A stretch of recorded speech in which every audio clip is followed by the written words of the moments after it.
Anyway, so Lilla's life. Thank you all so much for coming. There's a guest book at the entrance. If you see it on the pool table, you guys could all please sign it. That would be awesome because I want to be able to thank all you guys eventually.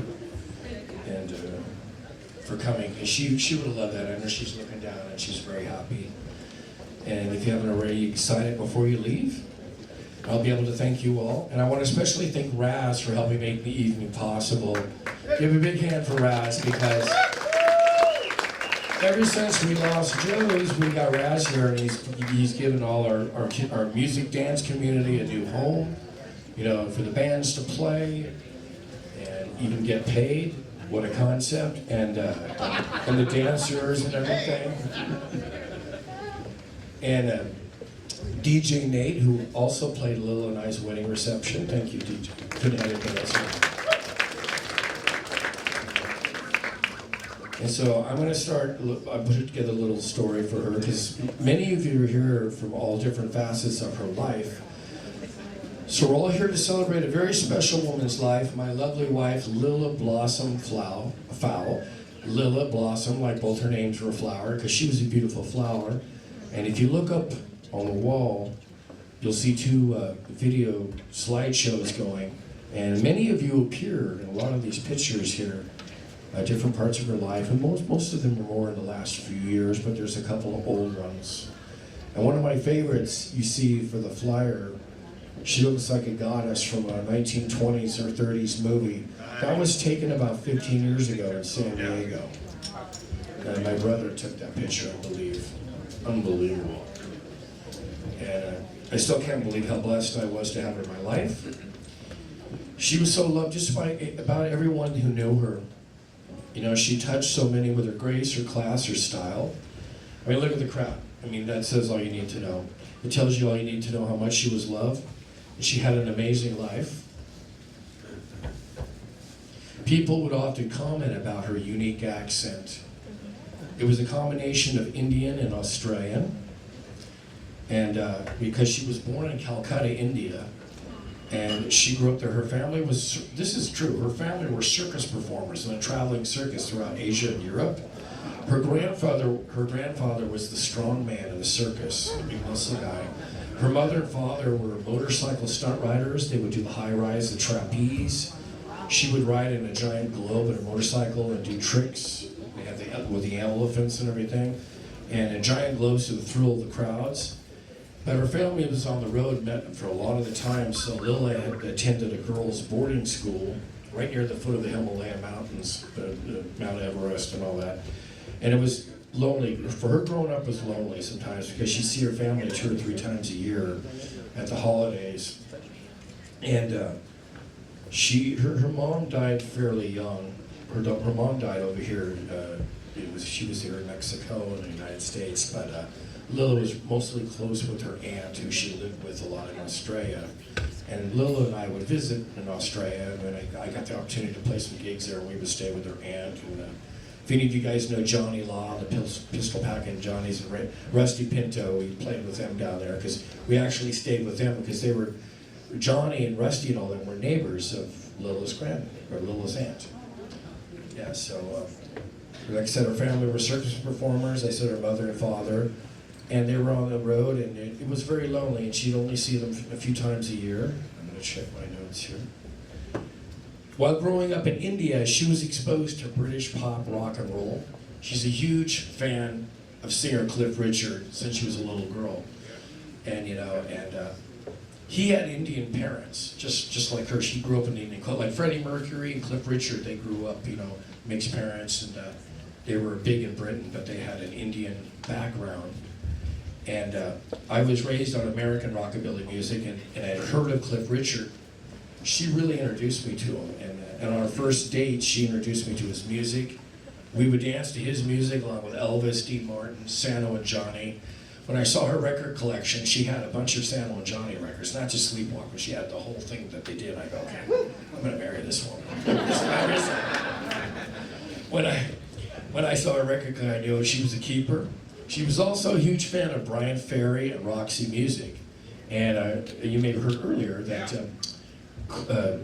Nate played some of her music, and even You know, Brian Ferry did a swing album, and she used to love the swing album we danced, and he played some of that as well. And we're going to play music from him and Cliff Richard and other artists that she liked, as well as you know, the songs from Crown City that we wrote for her or that she liked. And you know, when Lilla left the boarding school, she moved back to Australia, and she lived, like I said, she lived in Perth, Australia, which is where I said Johnny and Rusty and all those people lived, the Australian musicians. And when she was there, she did some modeling and print advertisements. I recently saw some print ads of hers in the papers in Brisbane and all the cities. She was gorgeous. And her cousin recently told me that she ran for Miss Western Australia, the beauty contest, and she ended up second runner-up in the beauty contest. And later she worked as a flight attendant for Qantas Airlines, and she was also a makeup artist. And when she was in Australia, she met her first husband. He was an actor, Larry Anderson. He was an American actor. He was there filming, and they dated, eventually married, and she moved to Los Angeles, and they eventually separated, but remained friends. And while they were still together, Larry got the part playing Lucille Ball's son, and it was short-lived. One season, Lucille Ball played it in 1986 before she died, and Lilla's husband, Larry, played Lucy's son. So Lucy, like all of us, met Lilla and instantly fell in love with her, and Lilla became friends with Lucy, the Lucille Ball. And she would show me these VHS tapes of Larry and Lucy in Lucy's backyard, and Lucy's sitting next to Lilla, and they're at the table eating barbecue and laughing. And so yeah, they all adored her, and they became good friends. Change the page here. Doing this old school here, so. Now a funny twist of Lilla's story was that Larry, her first husband, they were friends, so he would come to our Crown City Bomber shows, our early shows. He heard we were looking for a new female singer, so Lilla said, "Oh, I should audition Larry's girlfriend and future wife." And some of you might remember that was Mandy Cotton Candy. Yeah, so Larry was dating Mandy at the time, and he introduced me to her. And she goes, "Yeah, I sing. I'm an actress and everything." So I auditioned her, and the rest is history. And you know, the four of us, we'd get funny reactions. The four of us would go out together, and Larry would say, "Yeah, that's this is my wife, Mandy, and that's my ex-wife, Lilla, and that's her husband." And Mandy and Lil and Dave playing the band together. It's just like, this is like some weird Fleetwood Mac story. You know, this is an incestuous band story. But so yeah, so that was kind of weird. So we would get the reactions, and then we tell them how all we met. So living in LA, Lilla got more involved in doing makeup for shows, movies.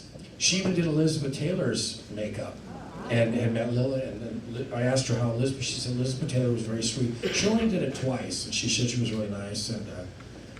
And later she became a costumer and a wardrobe stylist. And many of her co-workers from that era are here tonight. Thank you guys for coming. She had an interesting life. I mean, there's so many facets to her, it's amazing. And she started out in print ads and billboards for dress, and then she did TV commercials. If you guys remember when the cigarette ads were a big thing, and you would see the Marlboro Man or the Wells Fargo stagecoach, she was the one who dressed the Marlboro Man and all this. And she was part of the Marlboro crew, the Marlboro Count. And magazines and TV, and she would always get free samples of cartons of cigarettes. So we didn't smoke.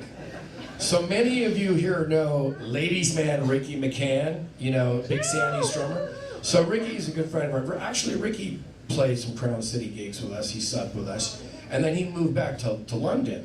So every few weeks, Ricky would drive up in his Cadillac. "Where's my cigs?" We'd give him all our cartons of Marlboro cigarettes. So he was really upset when that dried up. You know? So and then he moved, and so yeah, he was hilarious. And he was still living in Hollywood. He's always had the cigarettes for Ricky. And then more recently, before the strike and before she retired, Lilla worked on popular shows. She was in the remake of Perry Mason, Why Women Kill, 1883. and most recently Palm Royale with Kristen Wiig and all that. That show, the wardrobe was amazing, but the story sucked. I go, Lilla. I watched 2 episodes. I go, Lilla, I love you, and I know your work is amazing. I cannot sit through another episode. 1883 was great, though. Yes. No. So Lilla and I were huge hockey fans. We go to a lot of games. One time, she let me assist her. In fact, Connie's here, her friend Connie, and Connie was on that job. They let me assist and do some lucky jobs. So I'd go out there and they'd clean up the ice, and I'd put the rugs out there so the hockey players, when they were being filmed, they wouldn't fall. And Jonathan Quick had just had back surgery, so I was like, please, I can't let this guy fall. Everybody will kill me. I got to meet all the Kings players, Dustin Brown, Jonathan Quick, all of them were so cool. And this was during the hockey strike, too. It was interesting talking to him. Justin Brown was pretty upset about that. And I got to meet many of the players. It was a fun day for both of us.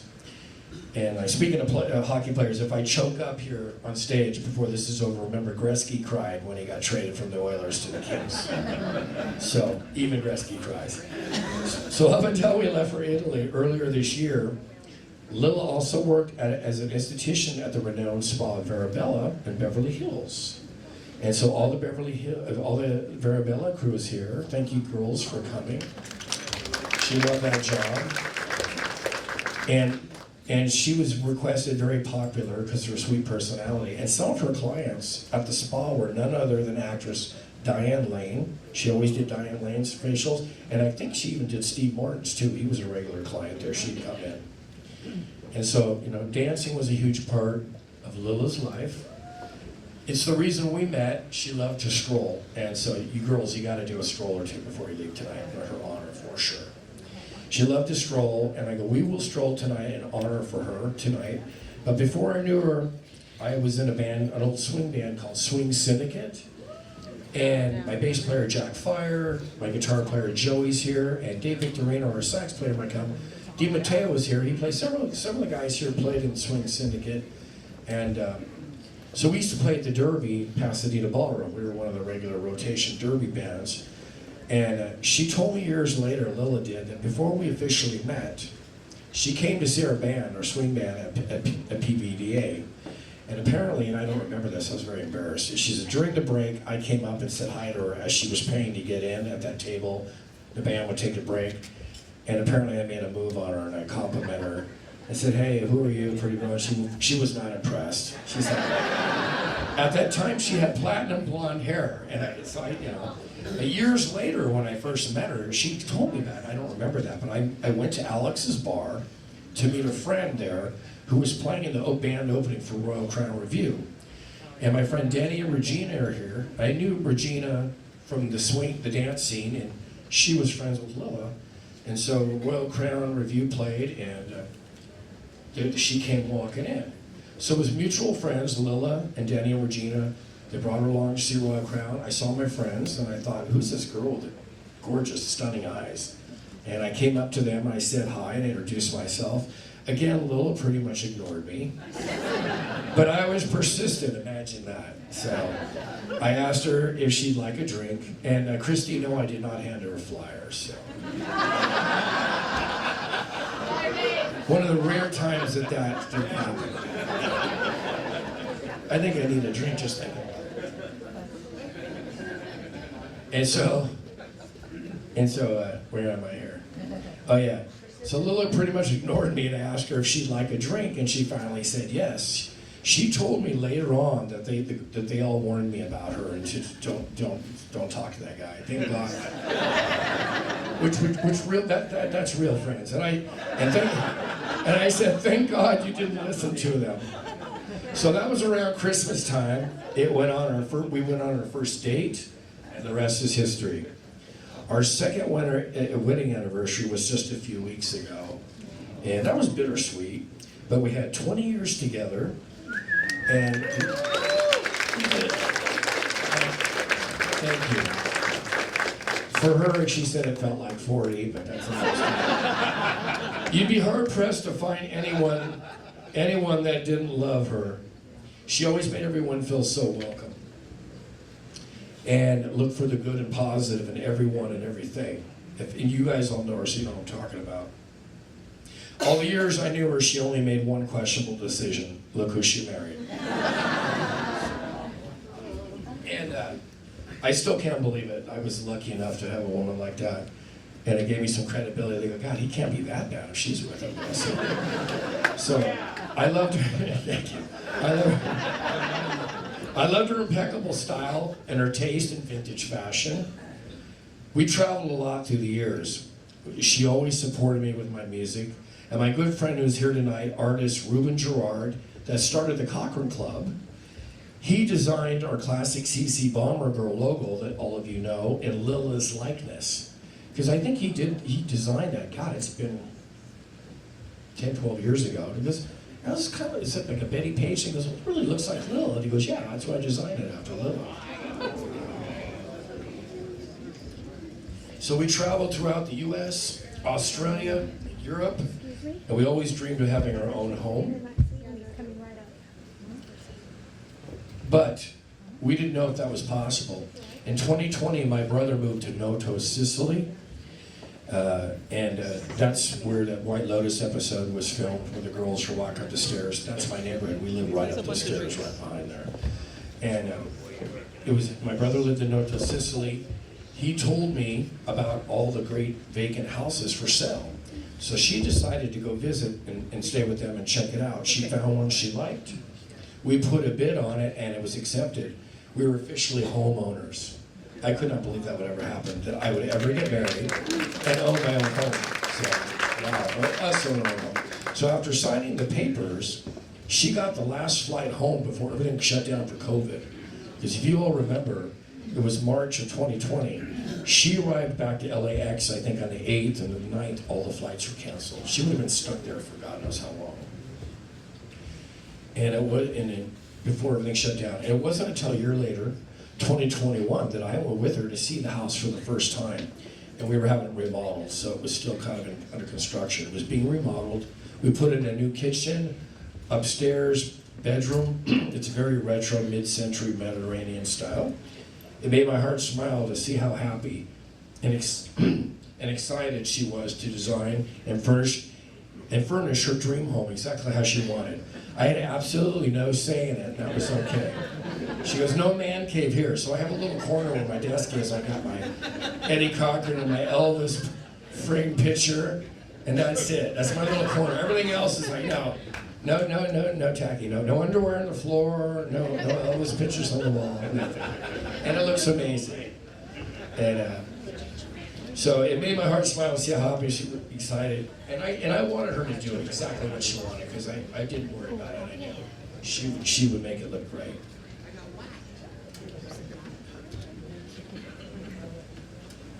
So the first night that we stayed there and had dinner, it was amazing. We didn't have all the power turned on, and we didn't have like a lot of stuff working, but we drank champagne in every room of the house. So I had pictures of me drinking in the shower, in the bathtub.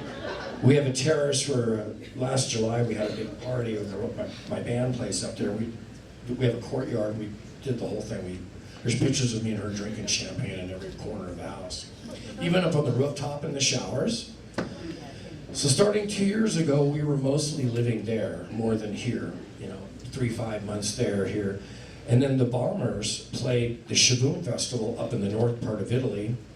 And then we traveled down to Sicily for our very first extended stay. And that's when we officially started living there.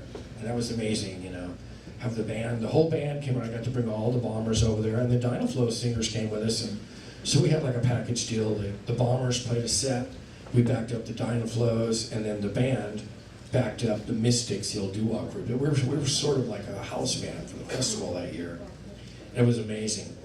And like I said, if you ever saw an episode of The White Lotus with the girls going up the cafe about 10 minutes from my house, it's a small Italian city, only minutes. We live from beautiful beaches. You can see a beach from literally my front door. And I've been performing there and festivals throughout Italy. And we applied for our residency visa, which is very difficult. We're in this system now, but we're still trying to get okayed. Well, now I'm trying to get okayed. So I've been starting music over there with Italian musicians I met, and we had some really good close friends. We were living our dream, inexpensive, healthy lifestyle. And you know, I don't want to go into detail, but several years ago, Lilla had an autoimmune illness. She recovered, but her immune system wasn't as strong as before. And this last year, preparing to move permanently to Italy has been very stressful. In May, she got bronchitis, but she recovered. She was better, but she was very fatigued. You know, I am so thankful that she was feeling better for my birthday, July 5th.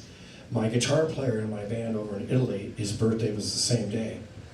So we had a huge official housewarming / birthday party. The band played on the roof. We had all kinds of Italian rockabilly singers. We had 3 girl singers, and it just went. The party went all night.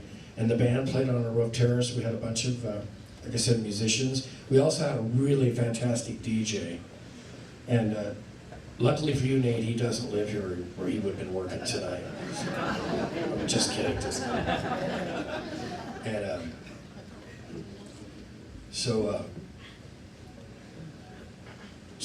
there's. Oh yeah, and actually, my friend Vince and Alicia from Arizona, they came to visit us, and they were at that party. It's the first time they've ever met Lilla. I've known Vince for years, and I got to meet them, and that shows you the kind of person she was. I thought enough to fly here from Arizona. So there's a video online of Lilla and I dancing to Devil or Angel on the roof during the band break, and you can see we were both happy. I'll never forget that moment. Cherished memory I'll never forget. You know, because we were both so happy and proud of our house and to be able to show it off, and we finally pulled it off. So she at least got to live there for a little while. And a week later, she accompanied me to a rockabilly festival up near Milan. It was exciting for me to play my own music with my own fantastic European musicians backing me up there, with my beautiful wife standing right there in the front row, looking up at me. I don't know about adoringly, at least that's what I tell the voices in my head that. But she was wearing the gold lame pants, and you could see pictures of her, and she was watching. We had a good weekend, and we danced and strolled to the other bands. She got to stroll, and we danced a lot. A few weeks after we came home, we prepared for our visa meeting. Regardless of how it went, we knew we had to return to Los Angeles soon, which is right about this time of year. We decided to have a day at the beach. We brought our dog Rocco along to the turquoise seas. It's gorgeous there.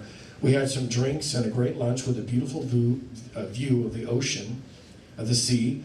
I'm so glad we did that, because a few days later she fell ill again. I took her to the hospital. She got pneumonia and a lung infection, and they kept her overnight. I would visit her every day, bring her clothes, chocolates, pictures of Rocco. I told her how you were all asking about her. Unfortunately, her lungs were compromised and she had difficulty getting oxygen. She did receive excellent care, and the doctors did everything that they could. When I knew it was serious, I made sure I left nothing unsaid. So I told her we're all praying, don't give up. I told her I wasn't going anywhere until she was better. I sang to her too. A song I wrote for her several years ago. Band's gonna play it tonight. Hope they'll get through it. And the song is called Angel. Mark Tortorici, who many of you here know, loved that song. It's an older song off our second album. Whenever Lil and I would go into Joe's on Tuesday nights, Torch would see her walk in and he would play it during the band break. Mostly just to get her embarrassed, you know, and she would dance. But we all miss him. We all miss him too. He'd always say, Dave, when the hell are you going to do the right thing and marry her? Well, Mark, I was so happy I finally did.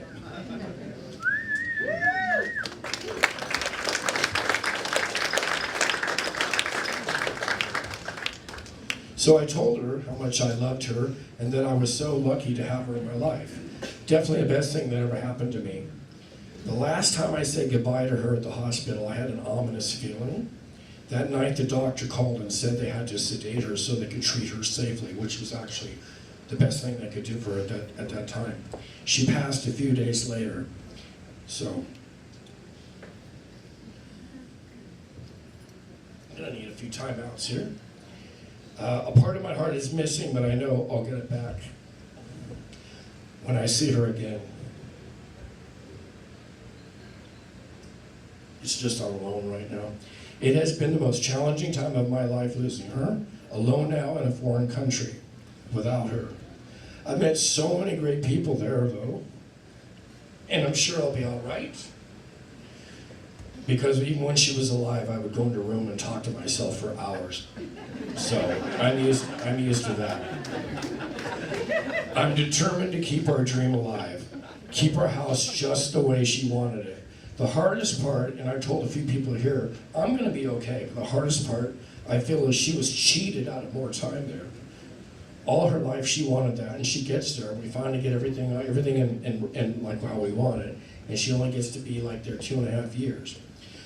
But when she spoke about it, she smiled knowing we pulled it off. We got to live the dream for a few years, and no one can ever take that from her.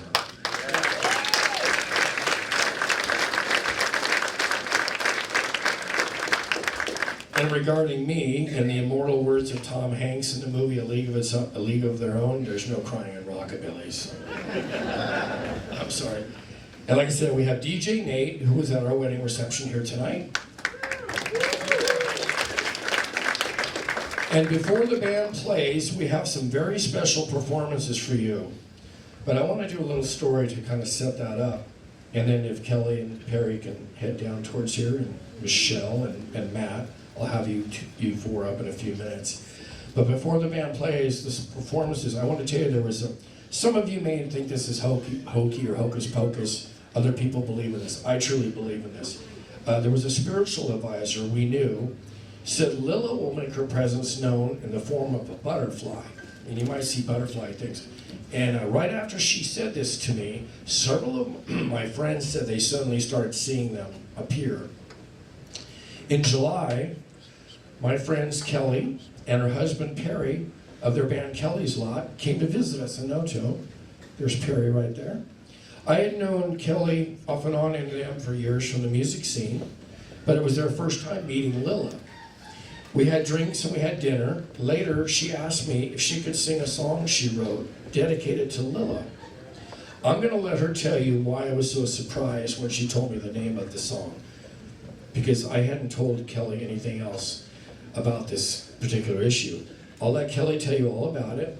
This has been a very tough year for everyone, and I'd like to mention a few friends and loved ones too that we very recently lost, because 2025 kind of sucked ass, really did, for a lot of reasons, for a lot of us. And then many of you here knew our dancing buddy, Lori Phillips, blonde Lori. She was a swing dancer. I met Lori 20 years ago when we used to go see James Enfield at the Blue Cafe, and Lori dated Vince. That was James Enfield. That was James's motorcycle buddy, Vince, Big Vince. He was a doorman. He worked at the Derby. So that was Lori Phillips. Her and I were in contact. She passed away of some health issues a week before Lilla. The day after Lilla passed, we lost Vicky Tafoya.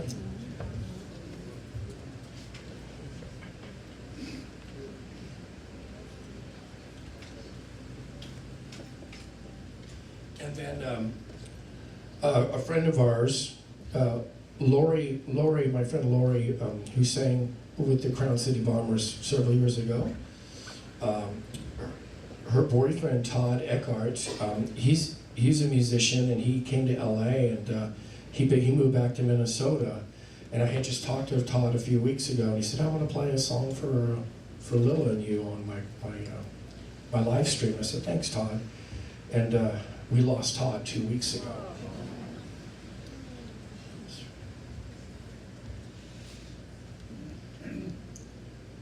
And our sax player's father, Jim O'Kelly. And I'd like to mention Gator's mother, Evelyn McKinley, that we lost within the last year. So we can have a moment of silence for them, all of them, and especially Lilla. I'd appreciate that. Thank you.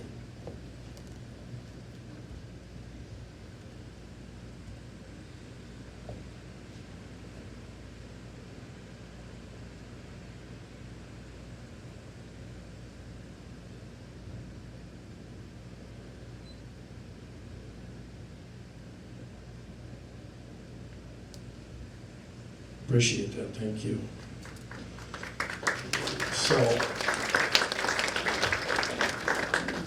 So now I'm going to have Kelly come up and Perry, and they're going to perform a song for you. And now here's the mic, and you can tell them a little something about the song. Remember the story I told you about the spiritual advisor? Yeah, the spiritual advisor who told you butterflies are going to be the sign that Lilla was talking to Dave and giving him messages. And this is the first time I offered to do this song. And then he told me that everybody's been talking about butterflies after I asked him if he wanted me to do this. So this is for Lilla. Name of the song is Butterfly.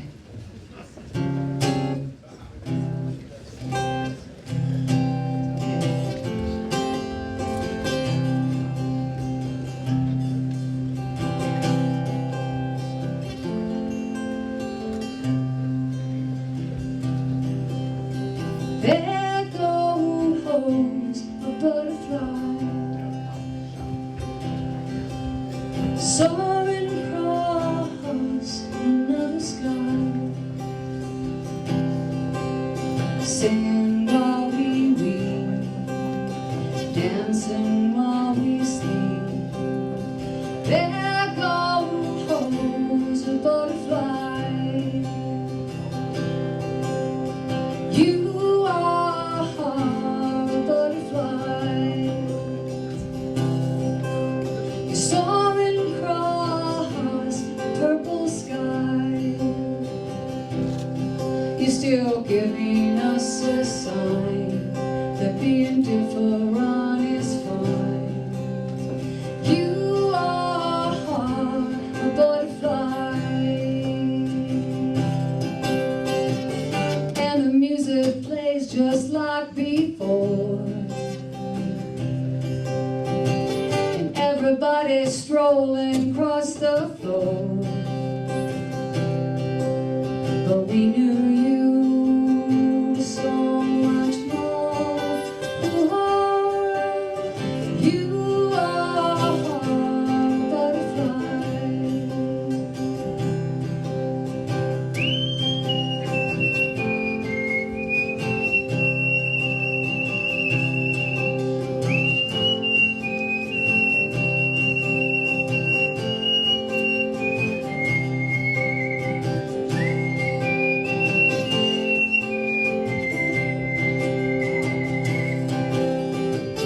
I can feel the magic in the air.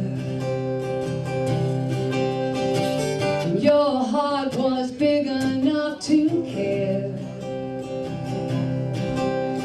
big enough to dare. You are a butterfly. You're soaring across a purple sky. You're still giving us a sign that being different is fine. You are a butterfly.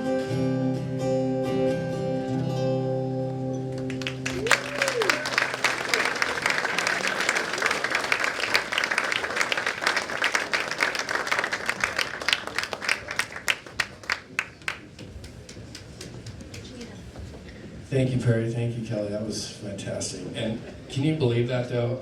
She told me, what's the name of your song? She told me, you're not going to believe this. And I told her the story about it. The psychic advisor says everyone's going to start seeing butterflies.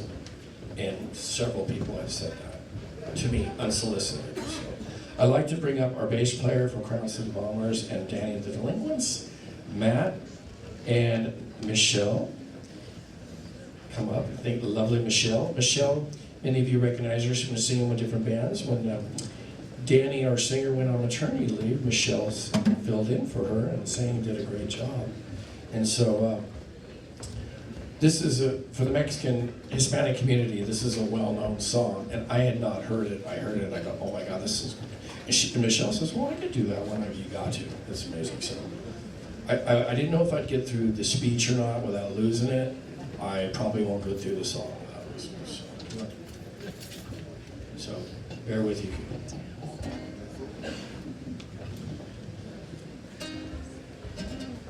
This is for you, my beautiful Lilla. If you knew Lilla, you know that she always talked about retiring and living with her dear husband in Italy, and it just breaks my heart that she didn't get to live there forever, but she gets to live forever in our hearts, and she gets to appear in our dreams, and I love you, Lilla. This is for you.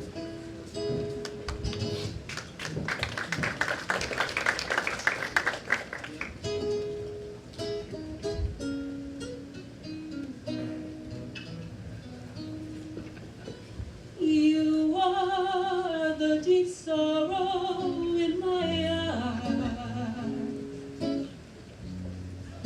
that weeps in silence, longing for your love. I look into the mirror and always find my face still filled with pain from your goodbye. I beg my mind to move on and forget you, but all it does is bring back yesterday. I'd rather be asleep than wake without you. It hurts too much to keep living this way. How I wish that I still had you with me. I wish your eyes never closed that night, so I see your gaze still meeting mine. Eternal love can't be forgotten. Sooner or later we'll be together, and I can love you forever.